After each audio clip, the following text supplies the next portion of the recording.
Good morning, friends, and welcome to the Friday morning talks, which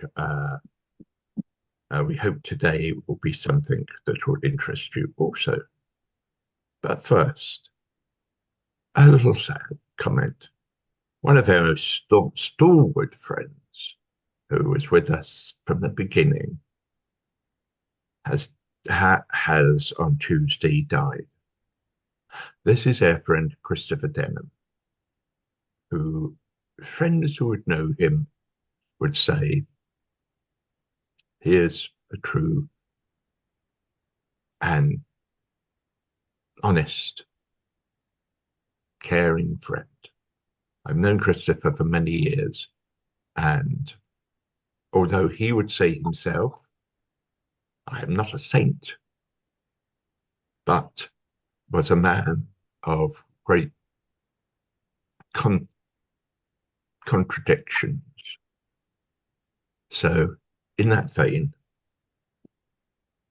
I would invite friends to join with me on a 2-minute silence for our dear friend.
Thank you, friend.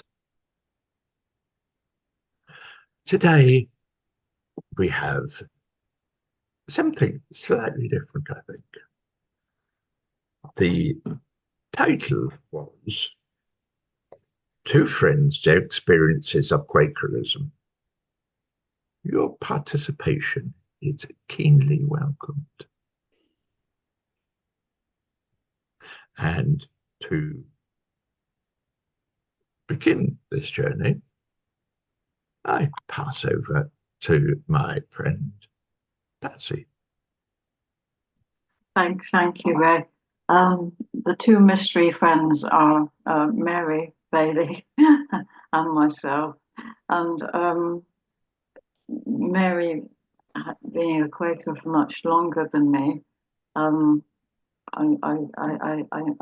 she's kindly going to ask me a couple of questions about my Quaker faith to start with.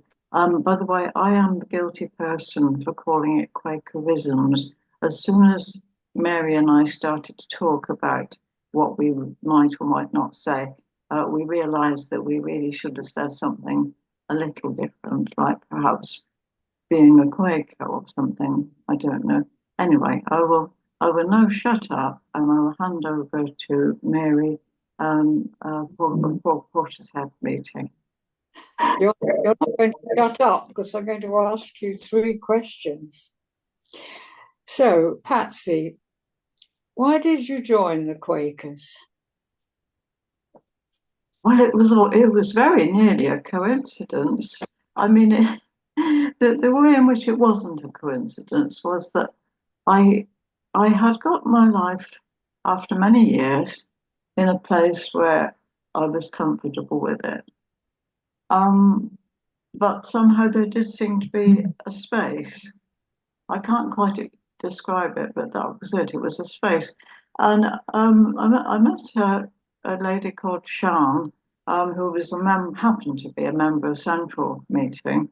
And it transpired that Sian, who was character I admired very much, was a lifetime Quaker. She was born into the Quaker ministry. And I wondered if that had anything to do with it. And I heard she was going to a meeting and she kindly gave me a lift.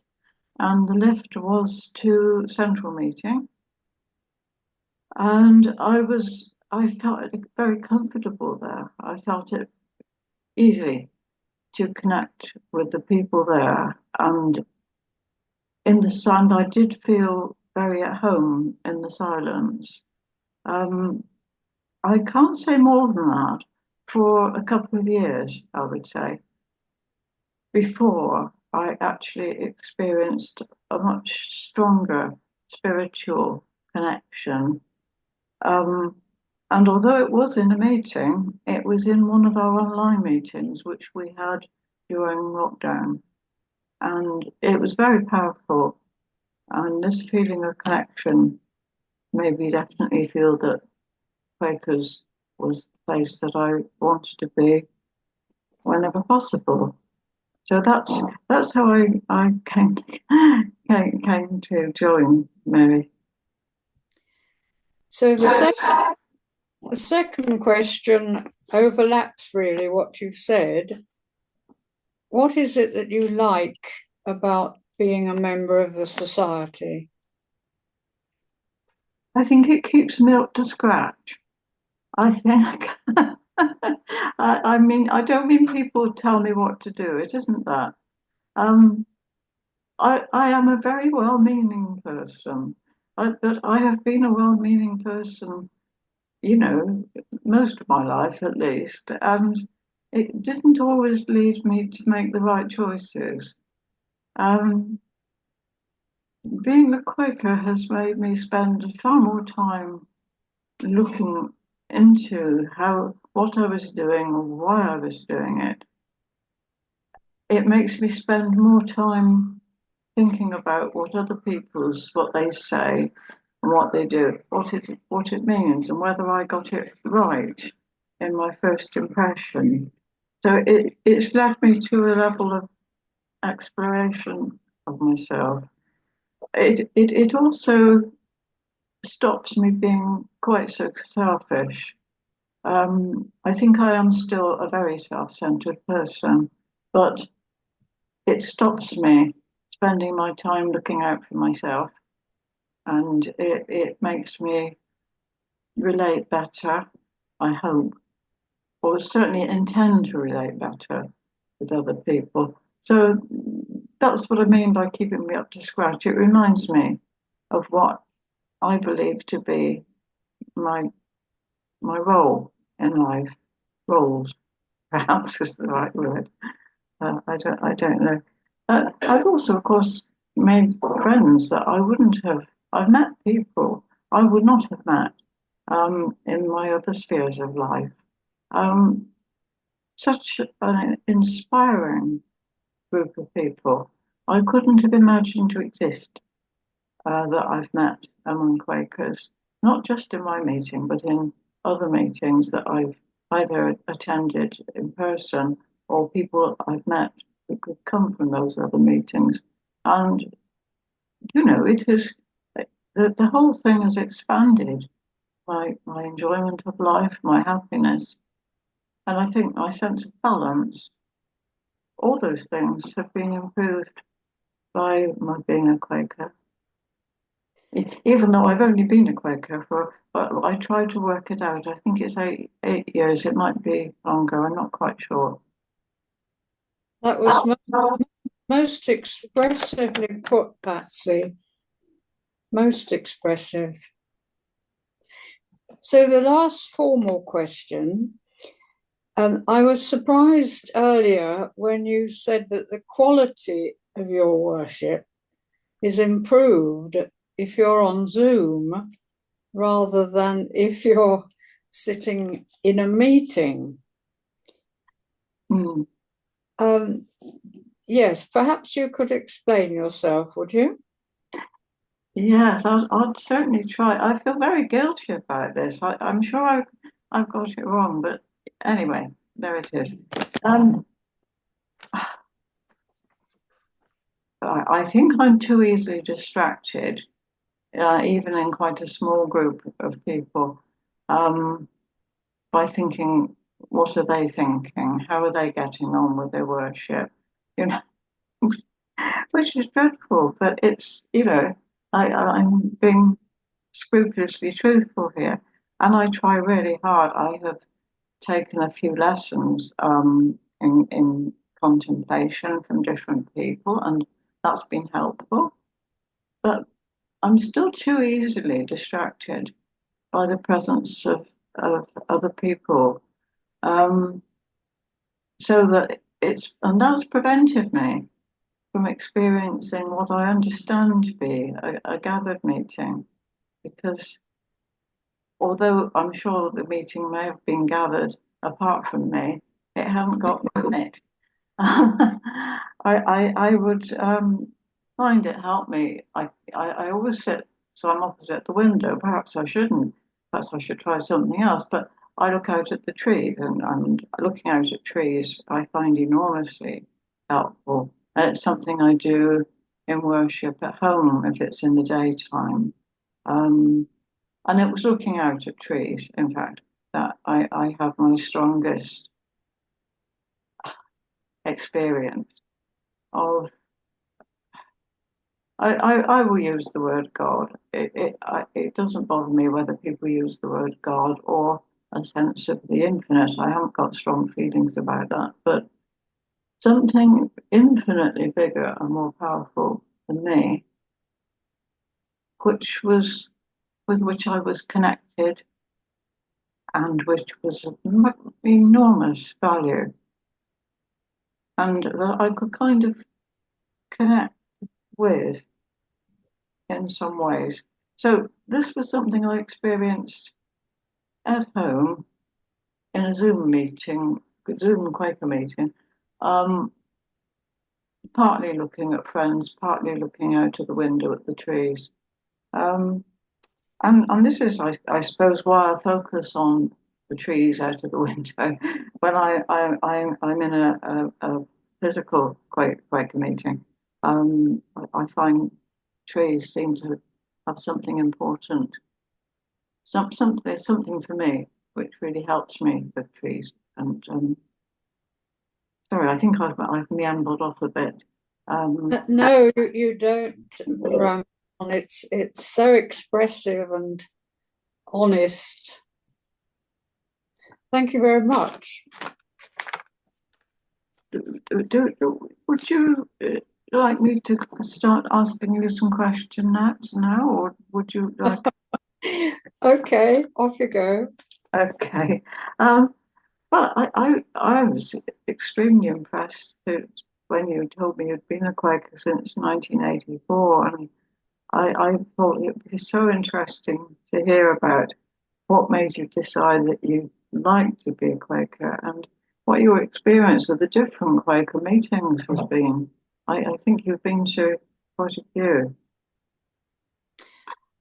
Okay, I may look at notes because I'm not as fluent by far as you are. So you're quite right. My first Quaker meeting was in 1984 when I was 50.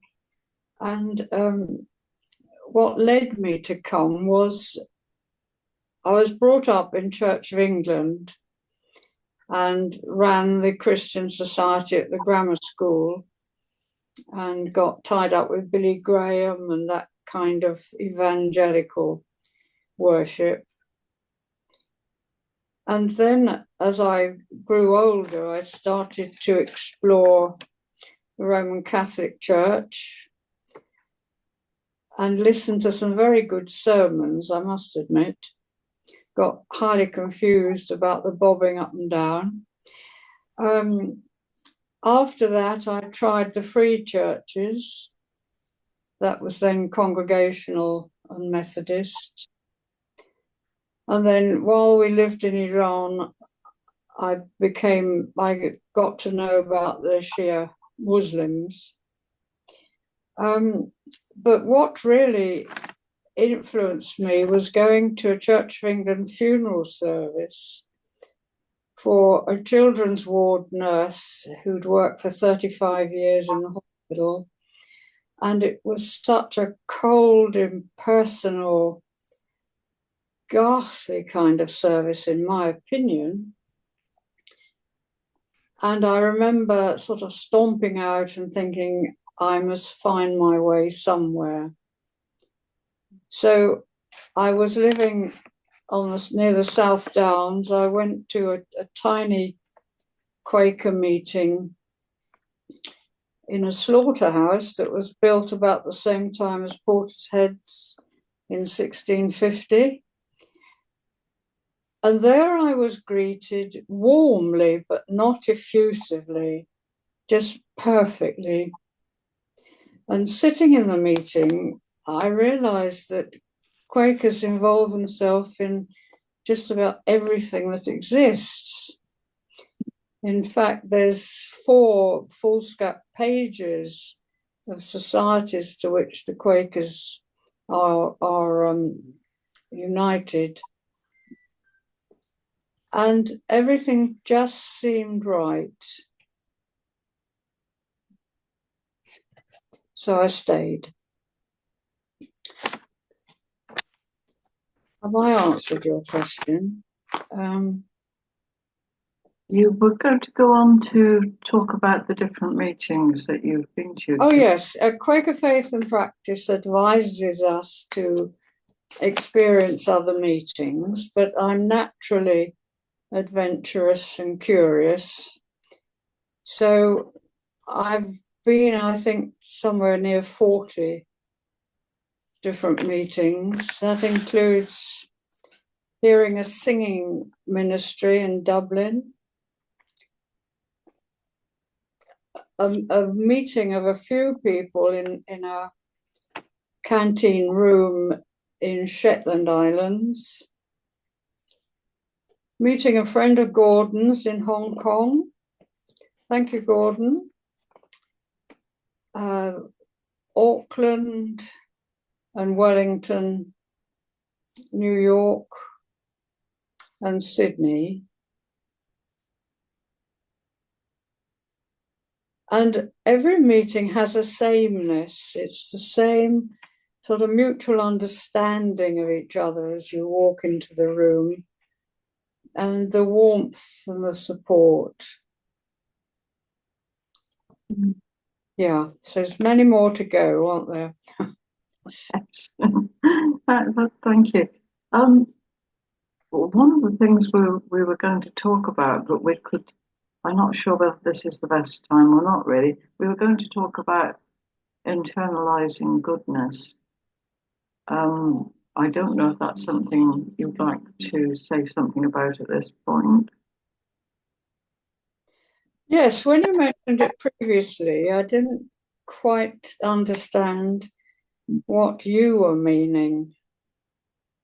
Could you describe it before I reply? Of course, yes. It's, well, I suppose, I think, I hate this, feels like quite a risky thing to say. I do tend to feel a better person when we complete the silent period of our worship than I did at the beginning. Yeah. And I sincerely hope this is because I may not have felt gathered, but I think I have taken in some of the goodness being sent out by other Quakers. I can't think of any other reason unless it's some sort of direct intervention. But yeah, I feel that by associating with people whose beliefs are such as Quakers are, I do actually feel better. I'm more able to live life in the way that I want to live it. You mentioned several times the word gathered. Well, doesn't it? In my experience, it doesn't often happen that there's a gathered meeting, but it's almost a tangible feel in the room. It's so powerful and so hard to describe and so uplifting, but it doesn't happen often. So you're using the word gathered, meaning to yourself. Yeah. I don't suppose anyone else wants to say anything about that before we go on to your third question. It doesn't look like they do. Okay. All right. Sorry, I would say it is something which I remember from my kind of late hippie type days of the feeling of as if that part of you is vibrating out a little bit and it becomes part more than us, more than me. It becomes us. It becomes something which we are sharing with each other. I was very interested in that what Mary said about making a distinction between one's own personal feeling of gatheredness and the very powerful experience of a really gathered meeting. I mean, the depth of the silence in some meetings is extraordinary.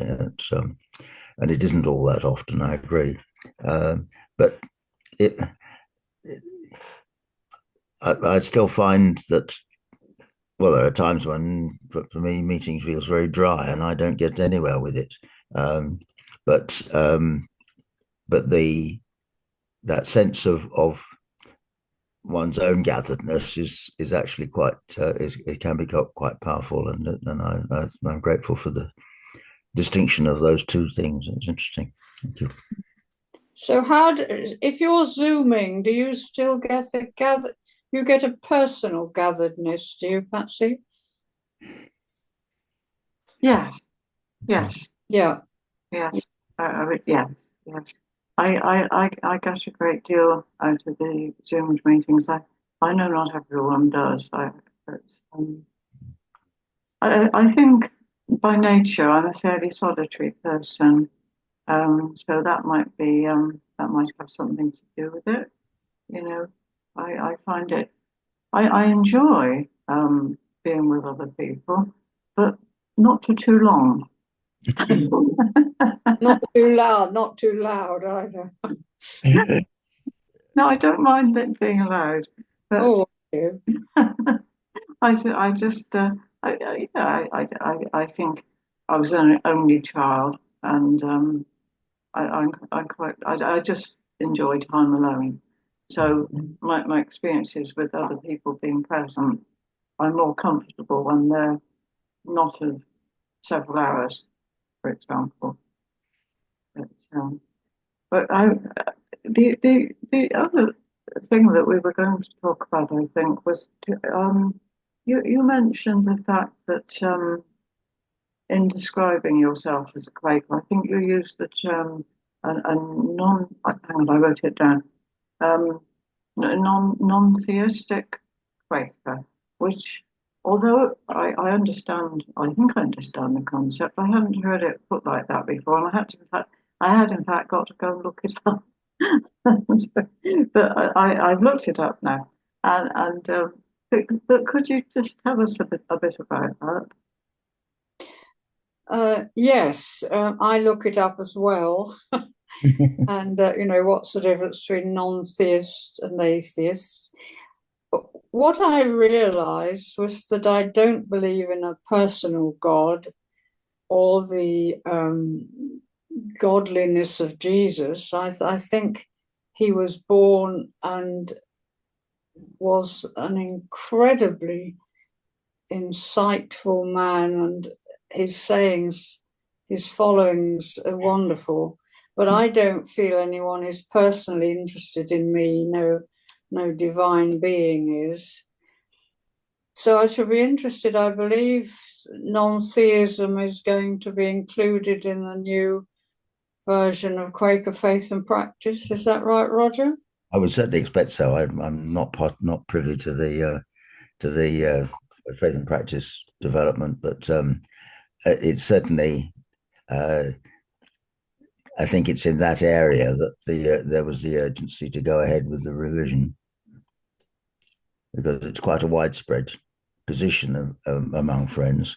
I find some difficulty with the term non-theist, because it seems to me that there's a spectrum of position.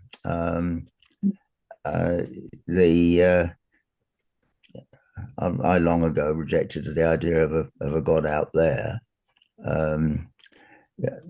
God is a spirit, or as Jesus put it, the kingdom of God is within you. And how personal that is, I don't know. I mean, it's for some branches of Quakerism, that relationship with Jesus as a person is a very powerful one. Yeah. And I share that to some extent, because it seemed to me that he, when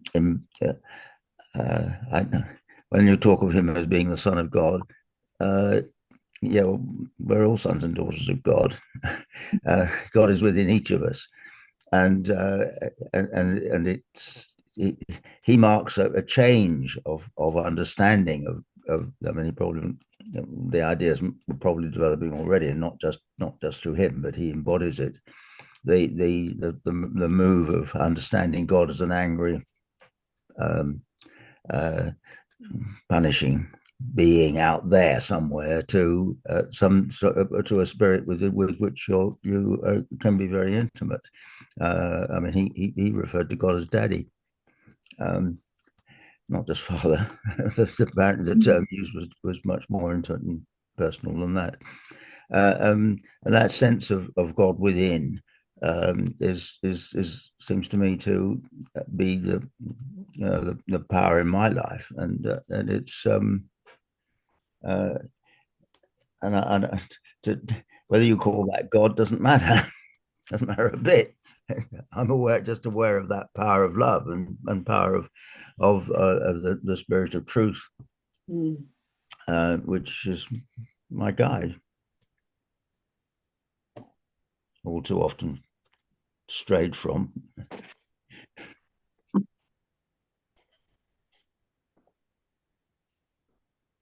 Do you want to add anything to that, Mary?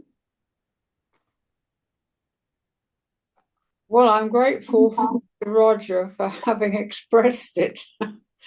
Yeah, yes. There was a Quaker poster that I really love. I'll hold it up. I hope you can see it. Can you see that?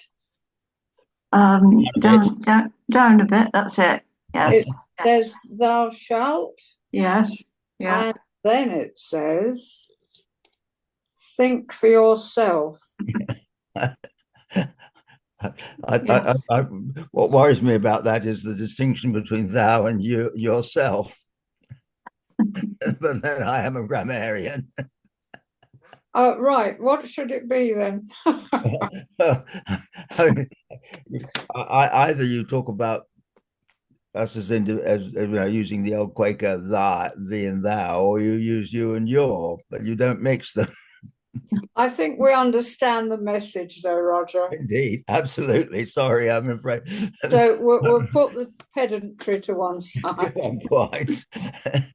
But I find it very distracting from that particular poster, unfortunately. But I agree with you. The sentiments, right? It is absolutely spot on.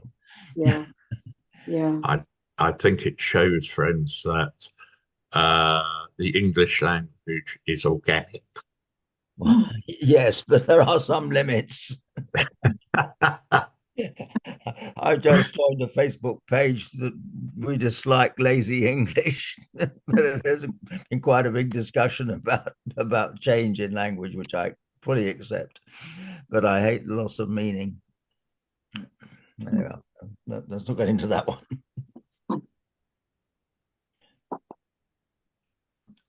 I was actually thinking last night about this, the different ways that we can experience, different places we can experience God as being like. I think it's possible to experience God as a father and as someone up there and as someone in us. I think it's possible. In fact, that's what I was thinking last night. I was trying to work out, what do I actually believe? Which is it? And I thought, well, I believe in them all. That they are all present, and it sometimes one way of thinking of God, of goodness, whatever, seems important and relevant and immediate. And sometimes it's something really quite different.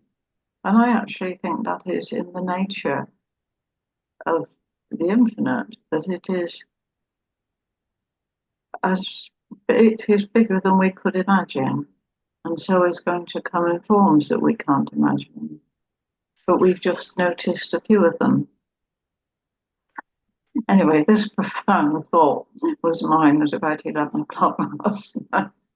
But I found it comforting.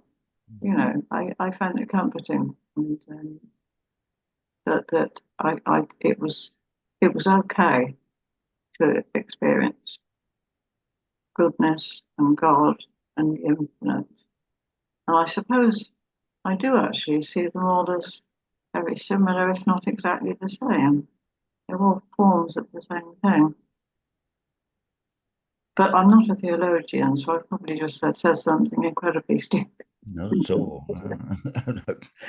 There was someone who made a quote, and wise heads may correct me on it, but someone said about Quakers that Quakers had taken away the priestly class. And another Quaker said, no, Quakers took away the laity. We are all our own priests now. And each other's. And each other. I mean, the essential of a priest is that they're a channel of communication with the divine. And each one of us can play that part, often unknowingly. We do have quite a rigid business structure, don't we? Do you think that's an asset or gets in the way?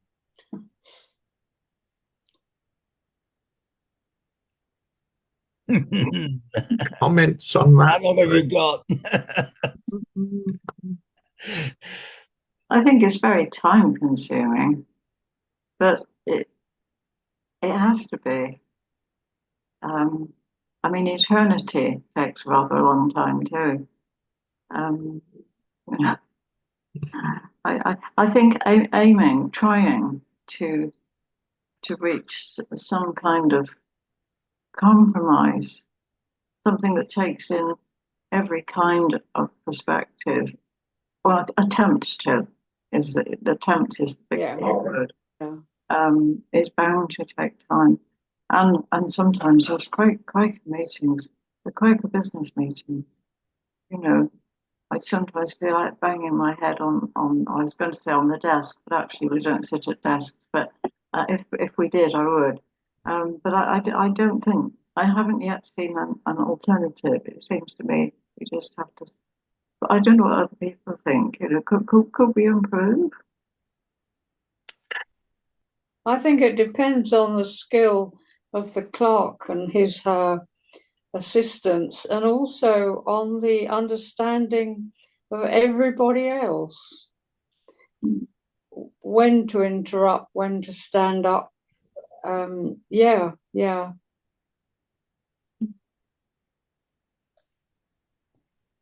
I think the real struggle is to keep in mind that the business meeting is also a meeting for worship. And that I think I find that very difficult. And as you know, I've got quite a bit of experience of Quaker business meetings. But it's and maintaining that sense of worship and listening to each other and also listening to the Spirit is absolutely crucial. And it's something that we don't always practice as well as we should. So I think quite a lot of the problems that we face in business meetings is our failure as the worshiping group to follow that discipline. We may even enter the room with a negative attitude as well, or a mind absolutely made up. Some of the best meetings the outcome is quite different from what anybody had thought of when they went in. I was very impressed to realize too early on that the silence of a meeting speaks as loudly as anybody standing up and talking in a business meeting.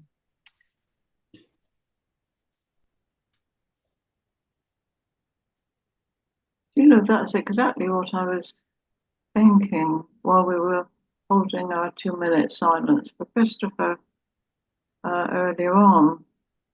I was thinking at that time of all the things that it would be quite nice to, you know, to say about Christopher. They would be true too. But somehow it felt very powerful. I suppose I'm talking about something being gathered. I don't know, but there was a really strong feeling for me while we were holding that silence, that we were holding something, Christopher. It felt very, very powerful. So that was just how I felt at that point. Yes, I can relate to that.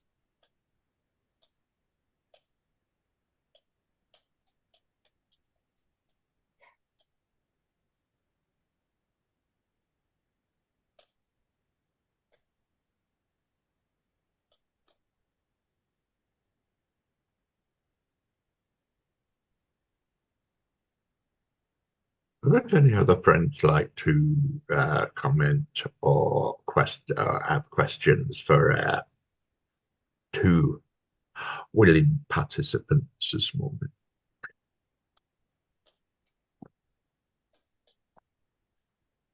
Oh, of course, would you like to tell us something about your own feelings about how you experience God, or how you experience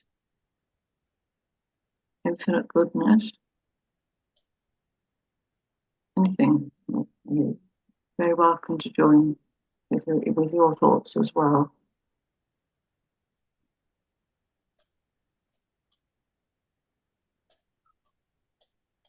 Mary said about coming to friends, how they started in that sense. That mine was slightly different, but was also the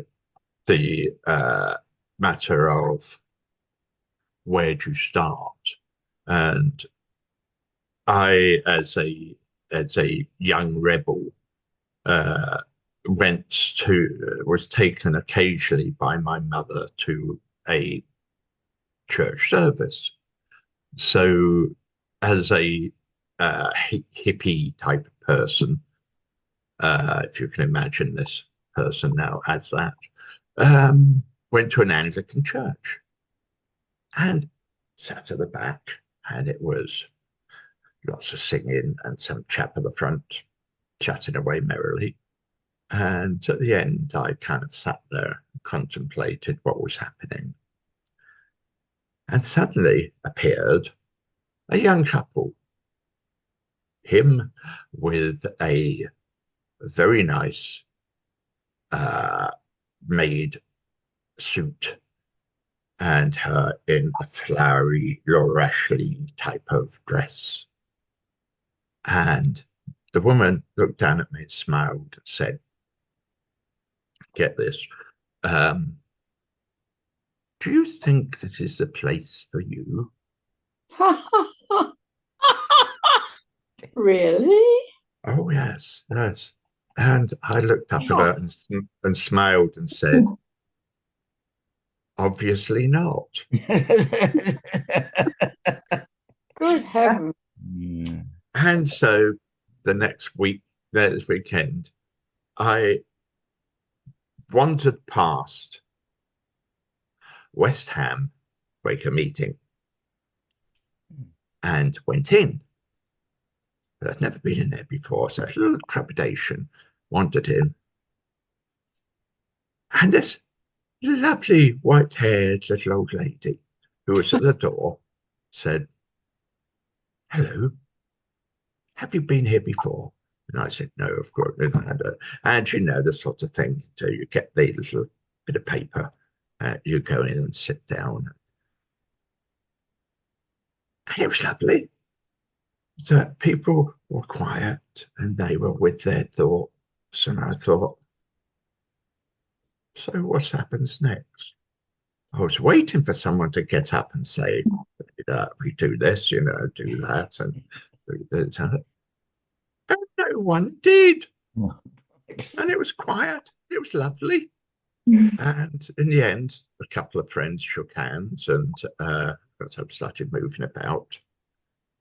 After a few notices, of course. And this woman came up and offered me a cup of tea with a couple of biscuits. And smiled at me. She says, how was it? And I said, different. And she smiled and said, yeah, yes. And looked me up and down and said, you look very colourful, dear. Man with very long hair and caftan, and I just felt particularly at home there, particularly that this was what was being shown to me. This is where you belong, type of thing. And that was in what? Yeah, 72. And I haven't stopped since. Wow. So I must like it a bit. Not all the time. Some friends drive me absolutely bonkers. Yeah, yeah. But some I find are just lovely. Ray's experience of wondering what was going to happen reminds me of a story told actually by a congregational minister on Thought for the Day, as far as I remember, a long time ago. And told the story of somebody who was taken to a friend's meeting by a friend of his, and they went in and sat down, and it was very quiet. And the visitor turned to his friend and whispered, "When does the service begin?" Another lovely story, a child whispering to his mother during a meeting, "Mummy, are they all dead?"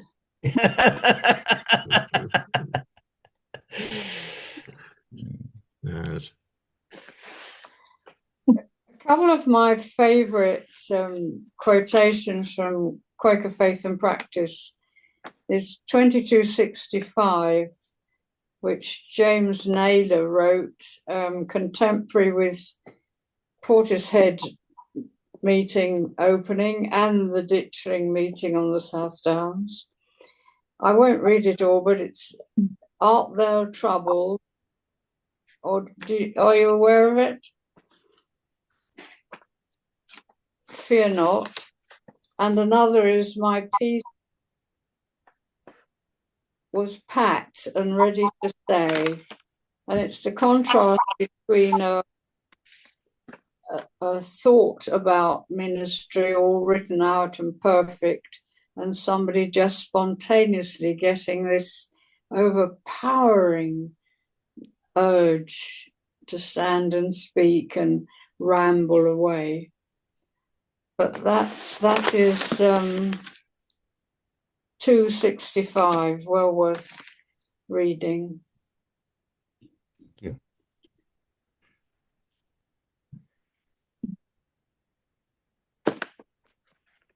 Yes, I think one of the reasons I feel comfortable in our Quaker meetings for worship is that although you don't know quite what might happen,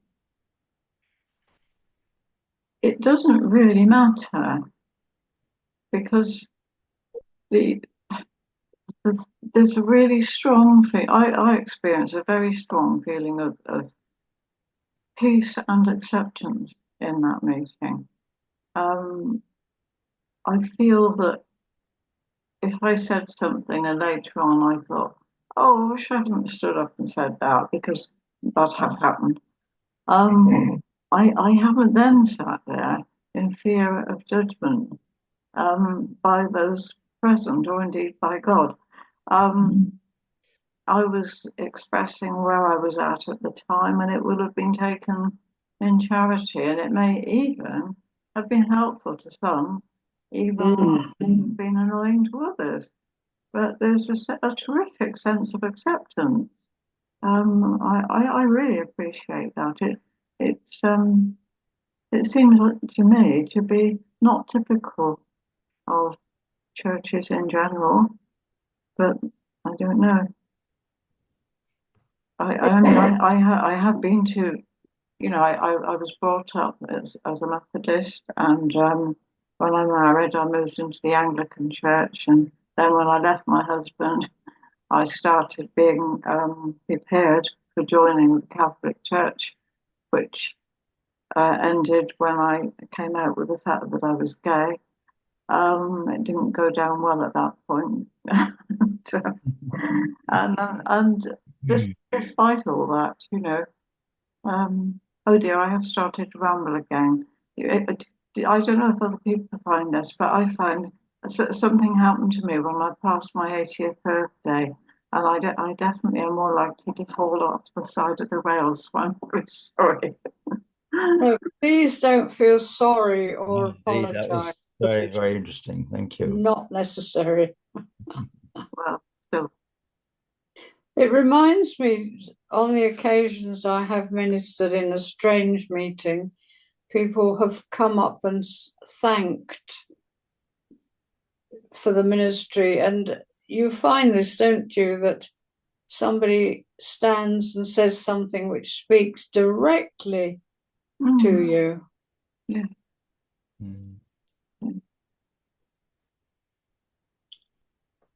I once had the experience of ministering in a meeting I hadn't been to before, and somebody got up further on in the meeting and criticised what I'd said, which I thought was a bit unquakerly. Well, they spoke truth to power and all that jazz. Well, I don't know about that. I think he misunderstood what I said.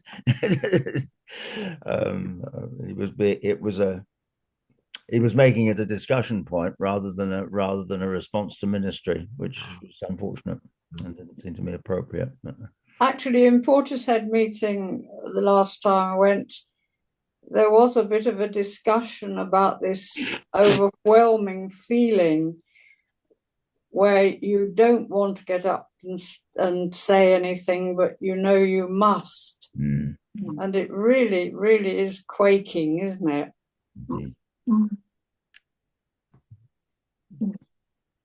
I once had, once I've still got, a friend who trained to be an Anglican minister. And I went to his very first service, but he did it on his own type of thing, you know. And for a few moments within that, there was a piece of silence, a quietness. And at the end, he was standing at the door and to people going out. And I said, so interesting service, Andrew. I said, no, I think it was all right. And I said, yeah, I think it went down rather well. And I said, and even you had some silence in there, which, as you know, it's in my Quaker service type of thing. Oh, don't want too much of that. And I said, what? And he said, silence rate, dangerous things. Anglicans didn't like silence. When I was in the college choir at university, I used to attend the morning service every day, every whatever, to sing in the choir. And at one point, the dean asked me to lead the prayers. So I said, well, yes, of course. So I introduced with just a few words to suggest that we prayed in silence. That if somebody had something to share, they should feel free to do so. The dean lasted 15 seconds. I didn't. Yep. Could you say that again, Roger? I didn't catch your last. The dean lasted 15 seconds. Oh. Right. Okay. I think silence brings such intolerable discomfort to so many people, doesn't it? They cannot sit with themselves, I suppose. Mm-hmm. I suspect the dean felt that the other students would have been unable to cope with it. I don't know whether it was his discomfort or his anticipation of theirs. A very understanding guy, very, very fond of Hugh Montefiores. He was quite well known. He became the Bishop of Birmingham. Interesting character.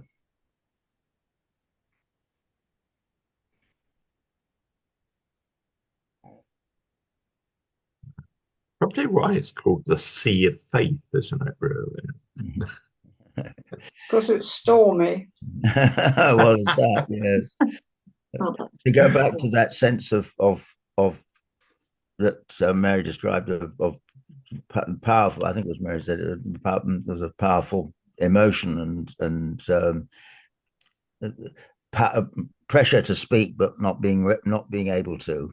There's a story of a young man who was sitting in meeting and obviously getting very, very agitated and sitting there sort of really in great discomfort. And eventually, towards the end of the meeting, as an older friend next to him got up and ministered.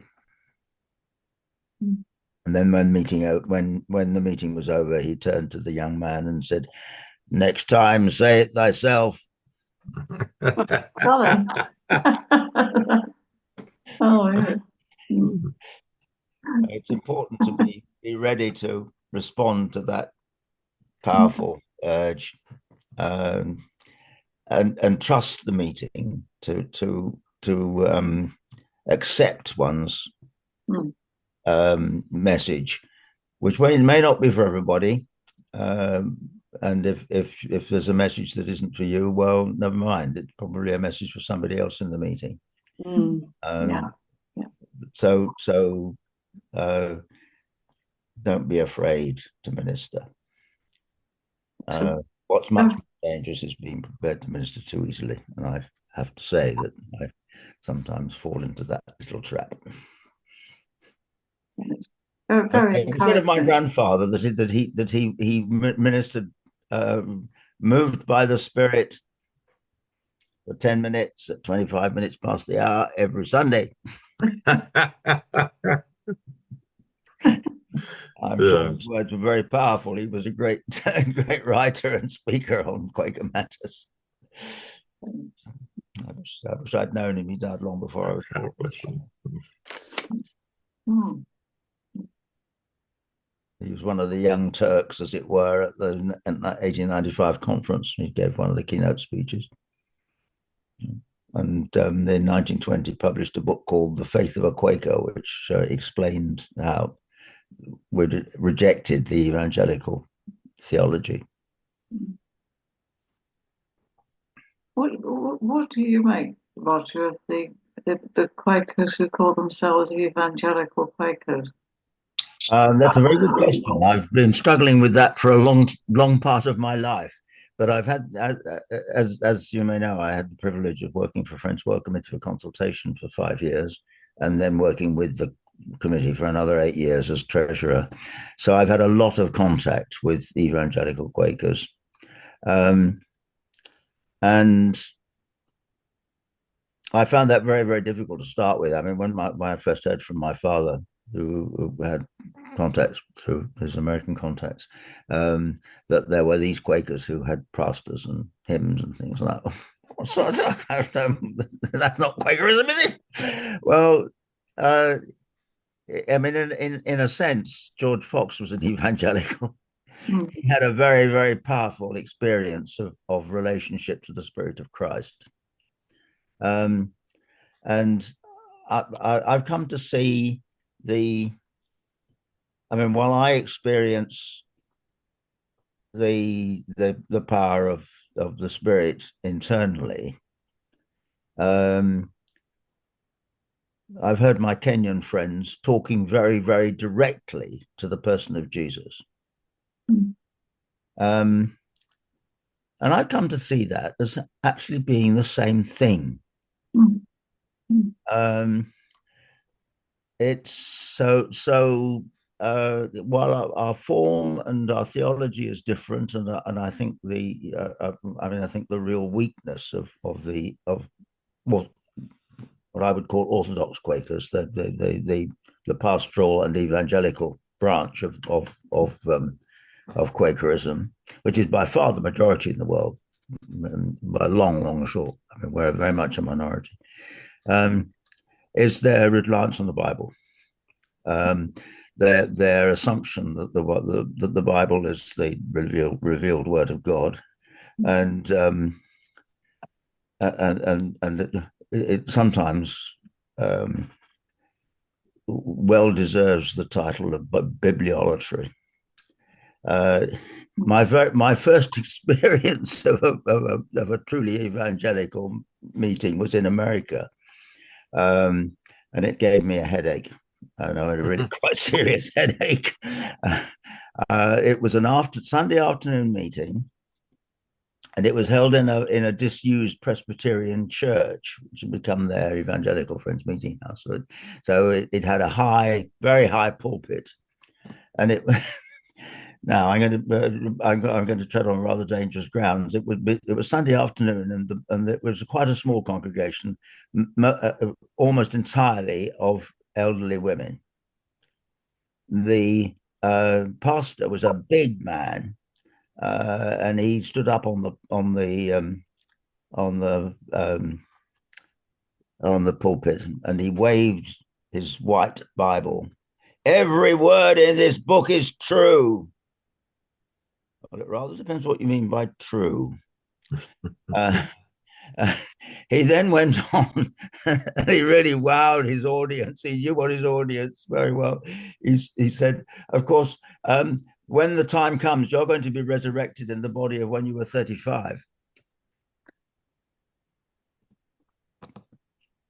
Now, that has a literary significance, because I don't know if any of you read the short stories of A.S. Byatt, but in one of them, the character, who was a storyteller, so it's really very autobiographical in that sense, looks back to when she last was comfortable with her body, and it was when she was 35. So you can imagine that these old ladies were very happy with their pastor. God, it was an experience. I'm much more comfortable with my experience in East Africa. Kenyan worship is exuberant, musical, but it's inspired. I once turned up at a Quaker meeting. Unfortunately, I was slightly prepared, and it was I think the third meeting that day, third service that day, and the pastor was getting a bit tired, so he grabbed me as I came in and said, "Could you give the message?" Well, fortunately, I had a bit of paper in my pocket. And another occasion, going to church up on the slopes of Mount Elgon. We arrived at the church after the service was supposed to have begun, and the elders and the pastor were standing outside the church, and it was pointed out to me that they were discussing what the program was going to be. So it was planned at the very last minute. And that spontaneity and exuberance seems to me great. I mean, one of the most exciting meetings I've ever been to was in a refugee camp in Zaire, as it was then. It was Rwandese refugees in Goma, which is volcanic area. The floor, the ground was volcanic stone. And we were sitting on blocks of volcanic stone, and the youngsters of that meeting were dancing in bare feet on this volcanic stone with such joy and enthusiasm and exuberance. There can't be anything wrong with that. That was truly worship, and it was lovely. So I've learned to put aside my prejudices. For me, the silent meeting is the thing. It's what suits me. But I recognize the experience of our evangelical cousins up to a point. It's, as I say, it's what really bothers me is the bibliolatry, which I think gets in the way of spontaneity and experience. I think one of the things that you mentioned, that type of thing, but I remember speaking to someone after a world gathering, and the world gathering was I think it was in the Rift Valley at the time. Yep. And I said to them, what the difference between us and whatever, I said, is that the acceptance of people as they are, in the fact of, gay and bisexual people are part of us, part of our worshipping community. And I said, how did that come across there? And the two people I spoke to said, oh, we didn't mention that. Oh, no, the air hosts would get very cross about that if we did. And Well, I thought, it certainly came up at the 2012 world gathering, which was in the Rift Valley at Nakuru, Kabarak. That obviously hasn't been resolved, but at least it's being talked about. And there was a strong feeling coming out of that conference. It's the Sixth World Conference. And there was a sense that at the Fifth World Conference, we were beginning to accept our differences. And in 2012, we were beginning to value them.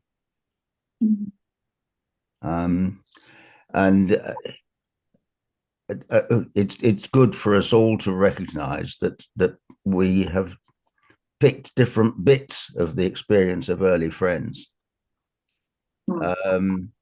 As one very thoughtful Quaker theologian, historian put it, the divisions that have happened, and he's an American talking in the context of the big divisions that took place in America in the 1820s and later.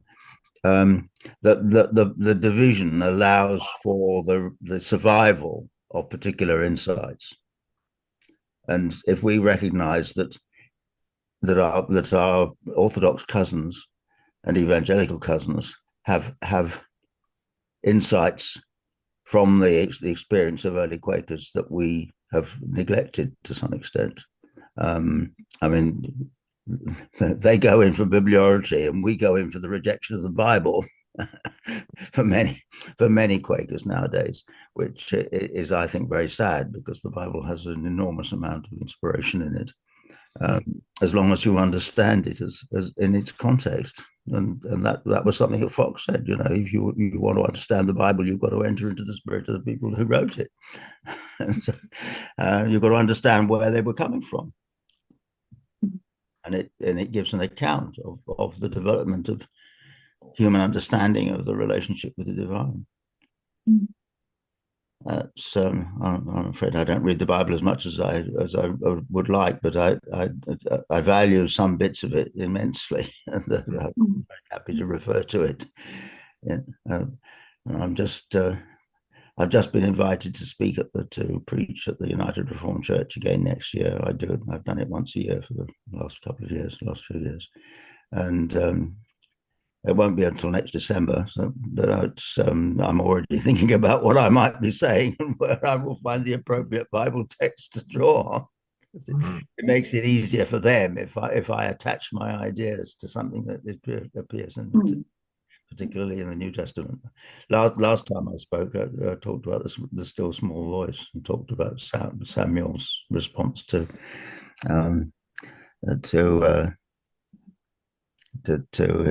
God waking him up in the night, and of course to Elijah's experience of the earthquake, fire, and still small voice. No, earthquake and wind. Of course, full of fire and wind, and then God wasn't in the fire and God wasn't in the wind, but God was in the still small voice. And putting that into the biblical context is very helpful when talking to other Christians. I was in a evangelical congregation in the Bahamas, and some of the people there were horrified that we worshipped in silence, and they quoted the passages from the Bible about rejoicing with. I expect Roger knows the quote, with cymbals and drums and so forth. As I've heard of it. Yeah, indeed, and it's something that we rejoice quietly.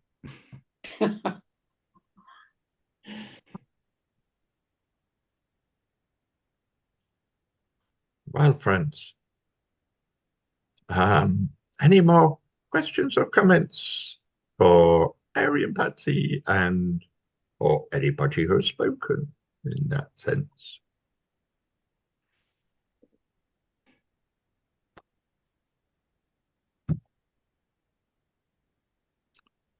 Right. Well, I take that as someone's going to say something. No. I take that as acceptance that we have come to that time, that we are ending this session. But don't go away quite this moment, because I'm going to tell you what's going to happen next week, which is Ukraine Revisited and Related Matters. And it's by a chap called Alan Pleadell.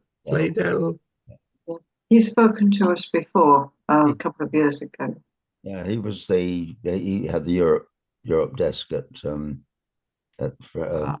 Quaker Peace and Social Witness.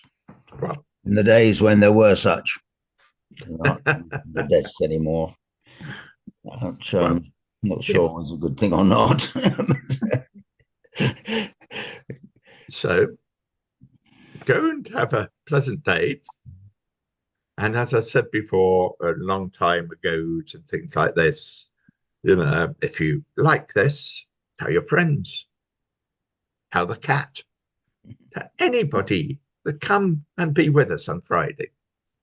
You won't regret it. Sorry, I haven't got a cat to bring. So good. Go have fun. Thank you. Very much.